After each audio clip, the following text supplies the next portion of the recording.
Mesdames et messieurs les journalistes, chers amis de la presse nationale et internationale, hier nous étions ensemble sur cette même place et nous avions indiqué que d'autres informations vous seraient communiquées dans les heures qui vont suivre.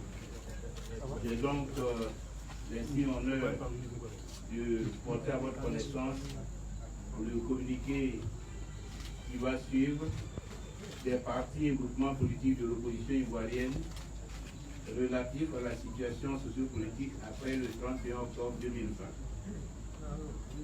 Faisant suite à la précédente déclaration de l'opposition, en date du 1er novembre 2020, les partis et groupements politiques de l'opposition, après la parodie d'élection présidentielle du 31 octobre 2020, constatent la vacance de la présidence de la République de Côte d'Ivoire.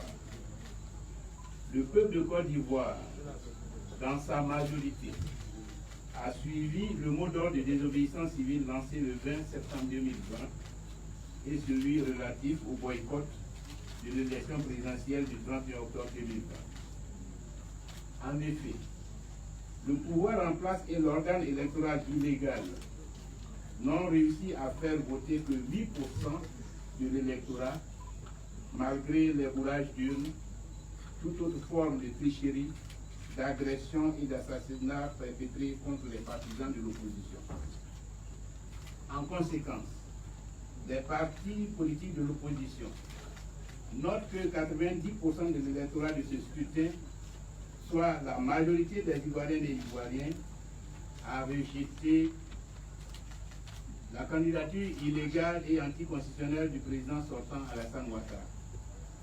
Le caractère partisan de l'organe en charge des élections, la liste électorale truffée d'irrégularités, les décisions iniques du Conseil constitutionnel du 14 septembre 2020 invalidant certaines candidatures.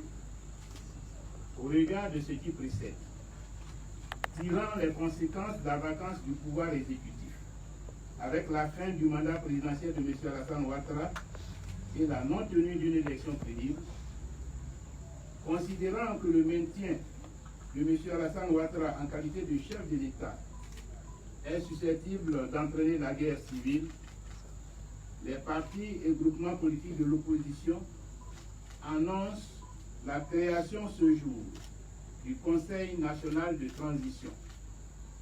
Le Conseil national de transition est présidé par M. Henri Konan Bédié, président du PDCI-RDA et de la plateforme CDRP.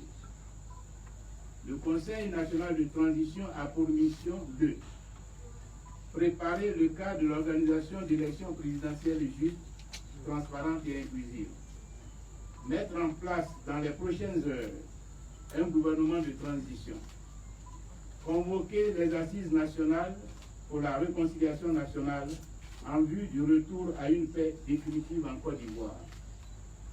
Les partis et groupements politiques de l'opposition félicitent les Ivoiriennes et les Ivoiriens pour leur victoire face à la forfaiture de M. Alassane Ouattara et les appellent à exprimer leur joie par des manifestations populaires. Les partis et groupements politiques de l'opposition affirment que le mot d'ordre de désobéissance civile est maintenu et demandent au peuple ivoirien de rester mobilisé jusqu'à la victoire finale. Fait à Abidjan le 2 novembre 2020, les partis et groupements politiques de l'opposition. Je vous remercie.